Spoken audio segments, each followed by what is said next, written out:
Welcome to Built for This, the podcast where property meets purpose. I'm Talia Hugh. And I'm Megan Rovers. Together we're here to unpack the real stories behind the people shaping the property industry. From bold first steps to career-defining moments and the life lessons they've built along the way. If you're passionate about property, curious about the human side of success, or just looking to build something meaningful, you're in the right place. So let's unpack it. Welcome to Built for This. Today we're unpacking a story that starts in Shepparton, moves to Geelong and ends up reshaping an entire local property market. Our guest is Josh McDonald, founder of Oslo Property and Geelong Property Hub. He went from arriving in Geelong with almost nothing to building not just a business, but a community. We'll talk about the big leaps, the bets that paid off and the ones that didn't, what it's like to work with your partner and how fatherhood has changed the way he builds. If you've ever wondered what it really takes to carve out a place in this industry and why some people just seem built for this, you're going to love this episode. Righto. Welcome to the pod, Josh. Thanks, team. Thanks for having me. So let's jump straight into it. You grew up in Shepparton, moved to Geelong, and in between, let's explore what happened. Where did you start in your real estate career? I started in Shepparton with a good friend of mine who has pretty much been my mentor for a long time, is Matthew Chilcott, and Chilcott Real Estate in Shepparton. I think he's changed now to a franchise PRD, I think that's their thing. I'm not sure, sorry. You're from Shepparton too. But started with him. I would have been about 17 and I was playing cricket and I played cricket with him in Shepparton. And then, it's a sad way of saying why he wanted to do it, but he was driving nice cars and living in nice homes. And I thought, well, I want that. And he gave me an opportunity, it was tough to do with sport as well, playing on Saturdays. And as all three of us know here on the couch, real estate is number one day is Saturday. So he gave me that opportunity, and then it led to then working in the Gambia, and then obviously I went to school with you, Megan, and then you started Armstrong, and the rest is history. Nice cars and shiny things. I feel like that is what people think the real estate industry is though. Yeah. What is it actually like? What is it like? Yeah. From, I guess you've been in the real estate industry for 15 years. Yep. How has it changed? I guess your perception of what real estate actually is now? I think it's a maturing thing. Like at the start. So it's a you thing. Yeah, I think it is. And again, all you see from real estate agents, especially in today's day and age, with Netflix shows and Instagram and things like this, is all the sexy stuff. And the reality is, it's not that. It's the complete opposite of that. It's the people who are the most successful they grind. It's literally a grind where it's an emotional roller coaster. Hours are long, those types of things, and the reward is untapped pay. Like you can earn a lot of money doing real estate, selling real estate, but it comes with a trade-off of lifestyle and things like that. So a lot of the stuff you see on Instagram is probably bullshit. Let's be honest. But I mean, you get to earn a lot of money. So I think when you're a bit younger, well, definitely me, I wanted all the nice stuff. And what am I now? 32. Yeah, you get to a point where that just doesn't matter. It's a flashy game, but really it comes down to grinding and hard work is the reality of it. The nice stuff. Can you talk to us about why you think you wanted the nice stuff? Have you always had the nice stuff? What does that mean to you now, and what did it mean to you 15 years ago? It's a good leading question, isn't it? No. So growing up, we weren't like dirt poor, like homeless poor, but we were not, we were not well off at all. Mum, Dad. Can literally hear every time you tap your pants that you've got. Oh, I thought it was money in your pocket. And I was like, oh, okay, flex. No, it's my keys. I do apologise. It's my second podcast. Give me a break. Growing up, like I said, we weren't dirt poor, but we weren't well off at all. I don't know if it was and then Mum and Dad got divorced when I was, about 10 or 12 maybe. So then, Mum was single mum working, as well. So you wanted all the nice stuff and we could never have all that nice stuff. So, I mean, don't get me wrong, we never went without. Mum made it work really well. So that's probably a chip on the shoulder, or, I want to prove that I've got money. And again, it's probably an immature thought process where now I couldn't care less what people think around finances, and I don't care if people have got money and things like that. So, coming from nothing, so to speak, great childhood still, but that's probably the driving factor that I wanted to buy my mum a house and all this type of stuff and whatever. So, when do you think that shift was that you felt that wasn't what mattered to you? Well, hanging out with Megan a lot because, which Megan has never really cared about that type of stuff. But probably when you start to make a lot of money, that's when it's like, oh, this shit actually doesn't make me any happier. It's temporary happiness. Yeah, it is, and it's a bit of a cliche. You hear it on Instagram and all these, influencers say it all the time. But I think you have to work that out for yourself. Like, especially, I feel like I don't know if it's a sex. It's more of a male thing, I think, as well. Like a lot of it's cars and all that type of stuff. And then having Harvey, my little boy, that's changed it again. It's like the amount of times I've walked to the supermarket or gone to the supermarket or gone out with stains on my shirt and inside out and things like that, because it just doesn't matter anymore, So probably Harvey was a big shift, but even just having access to some money for the first time properly, you realise it actually doesn't make a difference. Yeah. Let's dive into fatherhood. Having Harvey, how do you think you've just mentioned it's just changed even, I guess, how you dress or how you go out in public, etc. How else has it changed? And I guess what did that journey look like? Knowing you for a very long time, it was something that you potentially were not 100% open to, and then that changed. Now you've got Harvey. Let's dive deeper. Yeah, it's I'd be honest, I didn't want kids. That was my first. But then you get a little bit older and things change. But you don't know what you don't know, right? So I didn't know how much it would impact, and then it feels like now, like everything before Harvey was like a waste of time. Like honestly, that's how I feel, and it's changed it in terms of a different purpose. I'm not doing all this stuff to have nice things anymore. It's like I actually owe it to Harvey to make sure he's set up and he gets the best chance to succeed and he gets the best chance to be the best human possible. So it's changed the dynamic in a way of, and nothing really matters. So bad things happen at work, but nothing actually matters. Like, so coming home, you can have a shit of a day or, not a great week, month, whatever.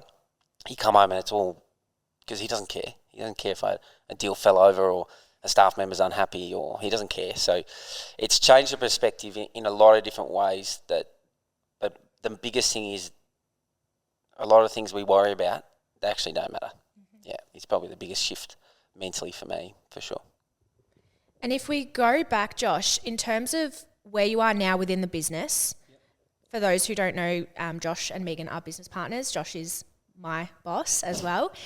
You were, quite a successful selling agent for quite some time, and you've sort of just shifted. Can you talk us through when you were selling into now? Yep. And how that's sort of adapted?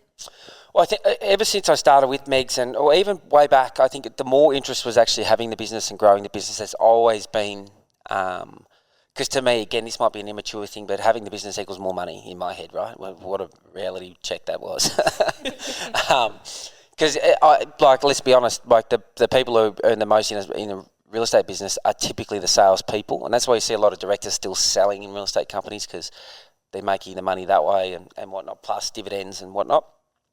The biggest shift would be like a wage drop, selling, especially at Armstrong, where it was about 5 years or 6 years of Armstrong before we started Oslo and the hub, where at that stage in the career it became not easy, but it became like clockwork. People were coming to me, they were selling in and out, doing 80 to 100 homes a year, earning really, really good money. And that was probably the biggest, not hurdle, but dropping that wage, going back to starting a whole new brand and then getting into management and those types of things was probably the biggest shift. But in saying that now, like the role I am now is looking obviously after Oslo, but also the COO of Armstrong.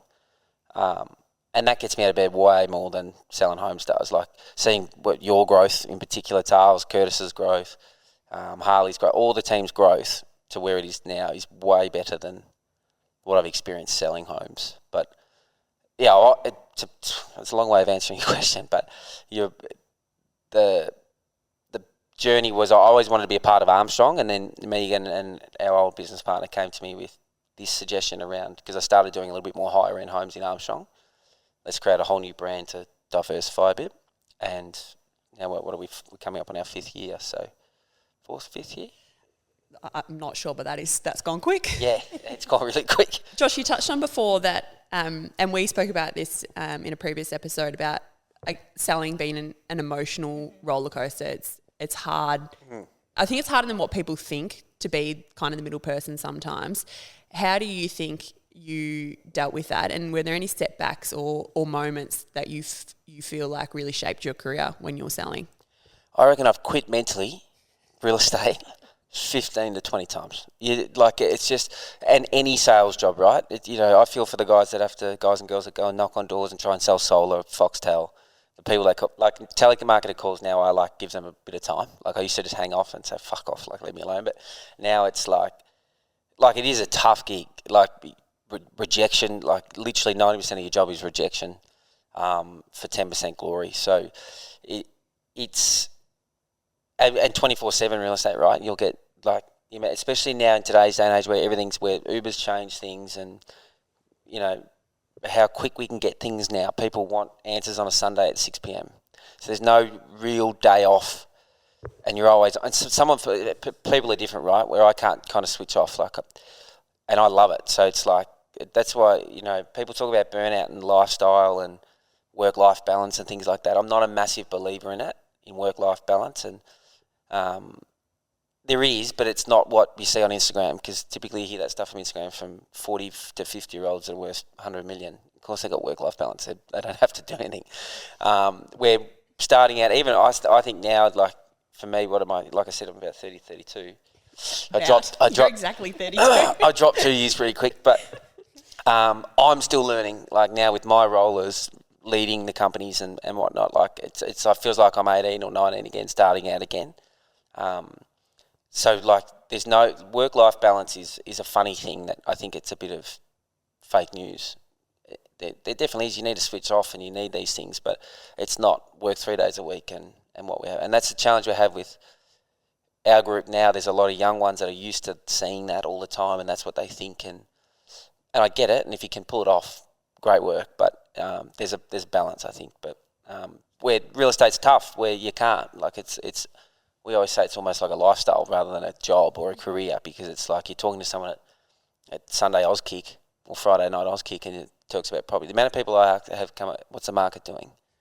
If I have another one ask me what the market's doing, I might blow up. But it just happens all the time because it's their job, and 99% of Australians are so interested in property. So what's the market doing? How's interest rates affecting? So it's on. You're always on. So it's a tough gig, but it's really rewarded in the money that you get. Obviously, you can earn lots of money, and the freedom. You get some freedom as well. You're not in a chair from 9 to 5. You've got some flexibility within that. So yeah. And I think on that as well, I think you're very good at the building relationship side of sales. You're not the typical sales agent. Even when I moved down here, seeing the way that you both operate, it was very personable.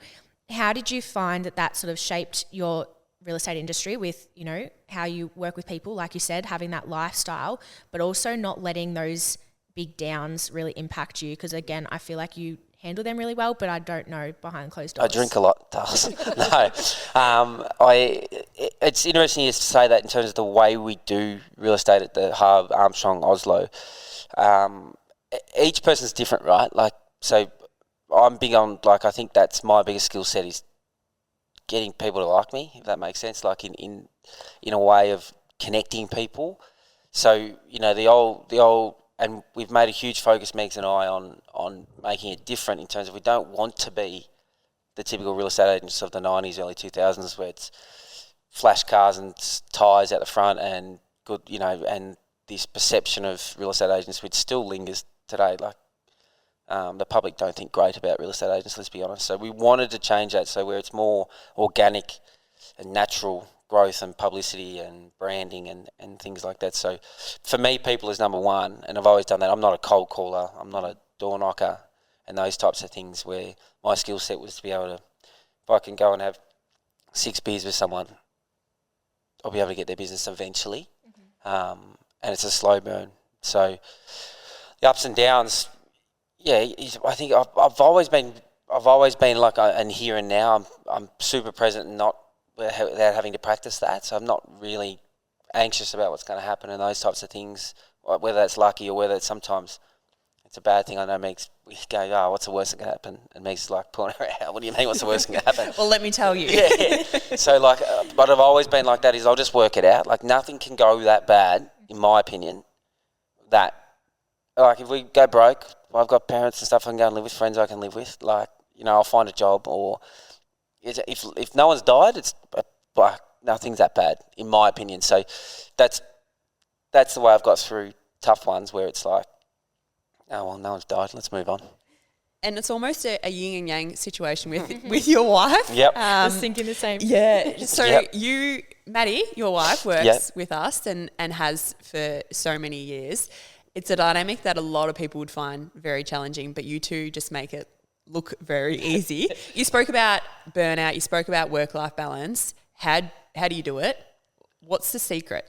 Yeah, I mean, there's challenges, right? 100%, because well, I'm super lucky that Maddie's hungrier than I am. I think she's the hungriest person in the whole building still today. Absolutely. In terms of deal chasing or growth or helping people. She's just so competitive. Like, we don't play board games in our house. I think I said this on Locke's podcast. We just don't play board games because it gets nasty really, really quickly. So she's so competitive. And I love that side of her. It's a common interest we have, obviously real estate and not real estate, so to speak, but more the business side of things. So it's tough, like, especially when we're a team selling together. There'd be times where you'd be talking about it at 10:30 in bed. It does drain you and things like that. But I think the change of one, having Harvey, and two, my role changing and her role changing, that's helped as well. Because I think there's a lifespan on the selling part. I really do. That, you know, where what's more important, our relationship or work, or finding the balance in between. But so there's a lifespan on the team selling. But now with the setup now where she, you know, helps all the associates and imparts her wisdom on all of them, and me in a different role, you know, you can do it forever. But it can be a challenge. There's no doubt about it. The challenge, I think, the challenge is actually, like, we spend a lot of time at work together. Not so much these days because Maddie's only 2 days a week, but we were spending so much time at work together. It's like, well, we still have to make time for us time. And now with Harvey, that's probably even harder. And something we're working at, or I'm not very good at, because I'm go. But that's probably the biggest one, is like, we work together, but is there actually personal time together where go for dinner, movies, whatever, holidays and things like that. So that's probably the biggest challenge still. Now that both of you are in more mentoring roles in the businesses, if you were going back 15 years ago to the guy who was, I guess, driving back and forth to Ngambie in real estate, you know, driving back and forth from Geelong to Ngambie to sell, and what would you tell yourself? What's a lesson that you've learned that you would go back and say, hey, just do this or don't do this and you'll make it? Well, I think, I got 10, really. Hey, unpack it. Yeah. Go for it. I think the number one would be patience, especially in real estate where, and today, like I said, everyone wants everything now. Like, even when I was 19 and doing it, was like, well, you know, earning 100 grand was like a big thing for me mentally. And I think the first 2 years, I think I earned $30,000. There was like 4 houses out here to sell in Armstrong Creek. We're in Bowen Heads right now, but I meant Armstrong Creek. But so it was like, and I remember our old business partner said, like, stay patient, 3 or 4 years, you'll earn X, Y, Z. And that's so true. Like, so staying patient, like, I think 40% of real estate agents last more than a year in the country, in Australia. And then the average wage in Australia is $45,000 for a real estate agent. So the competition is low, let's be honest. But if you stay patient, you stay long enough, you'll see the rewards. And Tails, you're a testament to that. Obviously went property management right through to sales. And you see some of these guys now that have been in the business 3, 4, 5 years, now starting to hit their straps really well. They work out how they work best, what's their brand, who is the real estate agent of XYZ, you know, who are they, those types of things. So I think patience is number one, but then I'm massive ongoing pro, and how you do one thing is how you do everything. So, like, from how we prepare for an open home, how we do that is how you do everything. So I'm massive on the little 1% things that make up, whether that's from a sporting background or not. But I think going pro, choosing, so like if you're an elite athlete, you're not having 10 pots on a Friday night than going out and playing a game of footy, cricket, golf, whatever you play. So it's the same with this lifestyle. It's like you have to. The energy is the massive thing, so you have to be on all the time. So preparing your body, and I probably haven't been the best at that, but preparing yourself for the week ahead, those types of things. Going pro, the little things matter. So how you do one thing is how you do everything. 20 more, but let's just stick with that. No, I do love that. And I think as well, just on going back to patience when someone's starting out in real estate, I think, again, testament to you both, I feel like you really set everyone up for success. It's not to say that it's going to happen overnight, but if you look at, everyone that is working within the company, they're all there with the right tools provided by you to be able to get that growth. So I think that patience is really important, because if you look at it, you do all the right things, like you said. We should just have Charles around all the time. That makes us feel really good. Yeah. Tell us more, Charles. Tell us how good we are. Well, I think Meg's and I's mentality shift going through business separation with our other business partner. And then we went to Sydney to a conference, and Phil Harris from South Australia, number one real estate agency in the country, shifted our thinking around how we lead. And like I said, I think I said on Locke's podcast, and I tell the team all the time, we've got brand promises. So mine and Meg's job of the CEO of it all is to, ideas, future planning, whatever, and I implement as the COO. But our main job is to make your job easier, Charles, or Jaden's job easier at Armstrong, or Pia's job easier at the hub. That is simply our job. If I can make their jobs easier and their jobs easier after that, it becomes a nice, easy flow. So it's almost like if you can get a job at Armstrong or Oslo as a salesperson, you will not fail, because we won't let you fail, and which is such a difference to what other agencies. You got 3 months if you're not making money, out the door, see you later next. On your own, absolutely, yep. So we want to change the industry in that way, that if you can get a job with us and you're good people come first, well, you'll make money and you'll sell homes, because we'll set up the platform for you to be able to do so. On leadership, I think I'm just trying to draw the analogy here, and we do this a lot when it comes to sport and real estate. Just because you're a good player, let's say an AFL player, doesn't mean you're going to be a good coach. Yep. How have you transitioned from salesperson to leader? What has surprised you? And I'm going to ask you 3 questions in one here. What, I guess, this time last year to this time now, what's changed, and how have you, I guess, learnt quickly and pivoted? Yeah, to be honest, at the start as a director, when I was in the first couple of years, I probably sucked. And that's brutal. But I did, because you're on the line of, I need to sell to make money. And at the start, you're not making money in the first 3 years, let's be honest. We were lucky enough we kind of did, but not enough to pay wages, as in you and I, not to sell. So it was like a fine line, and how I do real estate is completely different to how Talia or Kurt would do it. I think Kurt was the only one at that stage, and then Talia second. So it's like, well, do as I say, not as I do. It's like, it's a poor leadership style, and I see it all the time throughout all different businesses and footy clubs, cricket clubs. It's like, do as I say, not as I do. Where the best leaders do is, there's a combination of both, there's different stages in real estate career. So to be honest, I sucked probably for the first bit. I really did. And John Rankin, our second father. Mentor. Yeah, God. I love that guy. When you went to Europe, came in and helped me, and he's, I think, has John 60? Just turned 60? Yeah, just, I reckon. Yeah, he looks 30, but, acts 30 anyway. He's life experience going through the GFC and big developments, lots of failures but lots of successes, just gave me a real perspective on this is how we can lead. So the last 12 months, all I've worked on is me and how I can be the best leader possible. Going to these conferences, we said changing leadership style, those things. It's amazing if, like we draw it back to sport, an analogy, like if you train for footy, do pre-season for football or whatever, you're going to get better, you're going to get fitter and those things. But at work, we don't practice that stuff. So, and that's why I said, like, going pro was me working on, like, I could never read. I can read, but I could never read a book. Now I'm reading books, like, to be able to self-develop to get to, so I can be a good leader across the board. So, reality is I sucked at it, but I've worked at it. There's natural leadership tendencies, but that only gets you so far. So you've got to work on it, and that's what I'm doing. I'm still doing. That's my only focus, is to be the best leader or best director I can be.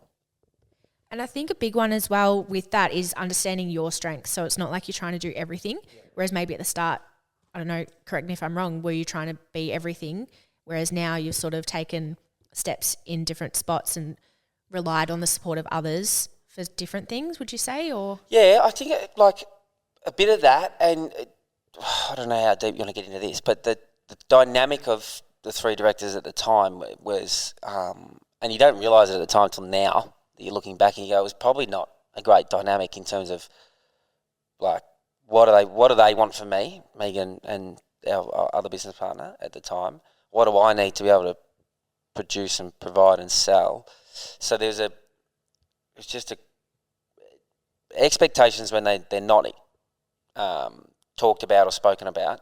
That's when it becomes conflict and friction, right? And that's what probably was happening for a long time.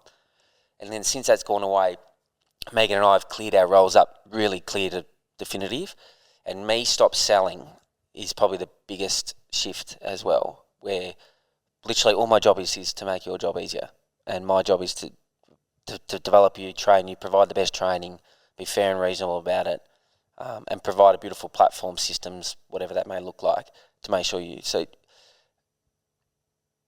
and again, I'm pretty big on focusing on one thing, because there's so... And in this game, there's so many things you can focus on. As an entrepreneur or business, you can focus on 100 different things. But if you focus on one and do it really good, I mean, you look at the best in the world have ever done it. It's your Steve Jobs, all these guys. One thing only, it's going to work. So that's probably the biggest shift as well, is clearing up senior leadership to know our roles directly, and then focus on the one thing and do it bloody well. Touching on direct, our dynamic, our relationship, you've just, I guess, alluded to the fact that it is quite clear now who's who in the zoo, what the roles are, etc. We've always been able to, I guess, have pretty upfront conversations and bounce back. We will disagree on something and then go get lunch. But we were talking about how to ask this question, and we've got no way of asking it otherwise being direct. Good. Some people, we think, might think you're a little bit of a prick. Yeah, that's fine. Or a little bit, I guess, and maybe it's the real estate perception. Maybe it's, being a male in real estate. Maybe it is you dress quite suave and you drive a nice car. Also not caring what people think of you. Yeah, Do you know and what I mean? you've got this Is edge it the to mock you. neck? Is that what it is? It's the turtleneck. You do it to yourself. It's a mock neck, this one. It's a bit shorter. Yeah, not even sure what that means, but let's... So, and that's not you. And I think until you get to know you, and if you let someone get to know you as well, and you've done a podcast recently and I said, like, open up more because there's a whole other side to you. Yeah. How do I guess that perception, and when you hear that, and I know that that's not you, how have you, I guess, taken that feedback on board before, and how have you changed or grown from that? Yeah, for a long time I just didn't give a shit, right? Like, because the people I love and are close to me, and the people that matter, that's all that matters. And outside perception is just noise. And like, I heard this good quote. Can't remember. I think it was actually from the show Rick and Morty, and I heard someone else talk about it. But I don't care about what they boo about, because I've seen what they clap at as well. Like, so whatever. Like, but in saying that doesn't mean I don't want to be a good person and be a good leader and those types of things. And whether it's because sometimes the loudest person in the room or the most confident in the room is actually not the most confident in the room. And so, I've got, like anyone, you have social anxieties or you have self-doubt. I've got more self-doubt than anyone. So it's probably a defense mechanism, the way I look, or the resting bitch face, if you want to call it that, is probably that. But, and again, since having Harvey and since I know the people who know me like me for me, and if you don't, that's cool. I'm not everyone's flavour. I get that. But again, and it probably comes from a little bit of focus as well and competitiveness, where you're concentrating on one thing and outside noise doesn't matter. Like, in terms of I know how I can come across. I know that. But then once you speak to me and get to know me, I might be different. If I'm not, whatever. But you're just a Shep Bogan. Yeah, I'm a Shep Bogan. But a real reality check was that I was captaining the cricket club there for a bit, Geelong, and some of the twos players were intimidated by me, but I didn't actually speak to them. Or That's actually a better word. You're a little bit that's the intimidating. one. Calling you a prick and arrogant was probably a bit harsh. You actually can be really I intimidating. feel like this is a setup, and you've just taken your shot, you've fired your shot, and you haven't hit. So good luck. But no, but I can come across intimidating, and all of us can if we want to, and things like that. But again, this is leading by example. Is I would come to training, a hard day of work, and I'd get there a little bit late, and I'd be 20 metres away from players. Instead of waving at them and saying hello, I'd go get ready, right? And they thought that I was rude for not doing that, right? But if I wasn't captain, they wouldn't give two shits if I did that or not. So it's like once you're in a position of leadership or at any level, club, cricket, business, whatever, your book club, whatever, there's some responsibilities that come with that. And that took me a long time to realise that over the last 2 years to 12 months or whatever.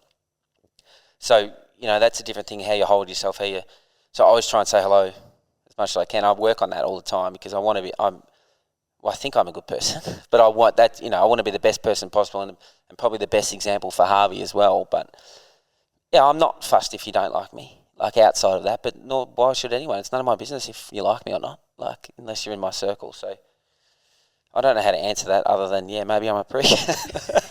No, and I think that's the thing as well. We were actually talking about this with Leo in his speech at your wedding. He worded it perfectly. I can't remember how he worded it, but you are a big softie as well. Yeah. Whether you want people to know that or not. No, I don't, but thanks. It's good because you genuinely do care about a lot of people. So I think that's important as well to note. Thanks, Dave. The leadership at the cricket club, and I drew this analogy with sport before. What's something that you learnt from leading a cricket team and that, I guess, team dynamic versus the real estate team that we've got? What's something what was a lesson that you learnt there? Well, it's a beautiful baptism of fire, if you will. I mean, I was director of Oslo at that stage. We created Oslo at that stage. But again, I was in that early stages of still selling, not knowing how to really lead a team properly, those types of things. And very similar age demographic to what we've got now. Now we've got a few older heads in Simon, Michael, and Harley, and obviously myself. When I say older heads, 30 plus, like we're still young. But what you realise is, how I got brought up playing cricket and into the workforce is completely different to what it is now. Like cricket back then, if you were not performing at your best, you'd cop a spray, or footy, the same thing, you'd cop a spray. And you go, righto, no worries, and you'd move on. And you wouldn't necessarily take it personal. There was some that you definitely would because you knew it was personal, and you move on. And there was no begrudging or anything like that. It's like, right, because that guy wants me to be better, or that girl wants me to be better. Where today it's completely different. And I probably learned that the hard way in captaining. First year was okay, we made finals, and I took on a bit of a hybrid approach where the second year we probably had the squad where we could go deep. And the coach wanted me to be the harder nosed one. And I'm not throwing him under the bus. I said, yeah, absolutely. And it backfired because I can't spray people because not everyone takes the spray. So it's the same thing at work where, I can have a really direct conversation with Kurt, for example, and he'll know it's coming from a good place and he'll take it on board. He might be shitty at me for half an hour, but then comes back and goes, yeah, no, you're right, or no, I don't agree with it, but let's work on it, those types of things. Or with you, for example, where, if I spoke like that to Madison, no chance. She'd be like, she takes it personally, right? And that's okay. So it's the same thing. Or Jaden, for example, if I spoke to Jaden like that, he'd take that really personal, where if I spoke to Luke like that. And I mean, still respectful, but direct. So it's taught me that not everyone's the same, and the leadership style needs to change. And I learned that from Leo. We spoke about Liam Buchanan. I learned that from him as well. Like when he was coaching us, he goes, he can spray me, but also he knows when sometimes people you can spray need a cuddle also. So, and I don't spray people at work, by the way. So I'm just using that as direct conversation.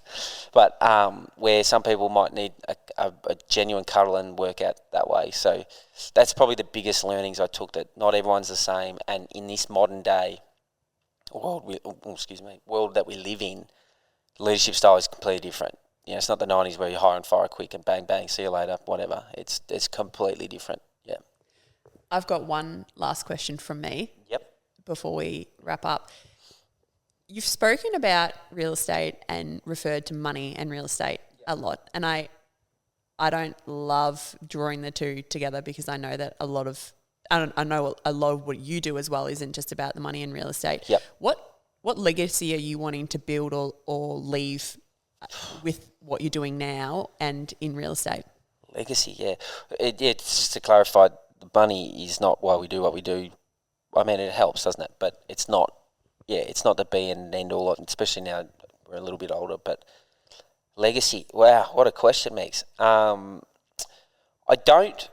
What I want the hub, Armstrong and Oslo to be a place that people love to come and work and get the best out of each other and make it a sustainable business for well past for when we're gone, whether we sell it or die or whatever, or Harvey and Scarlett are running it, or,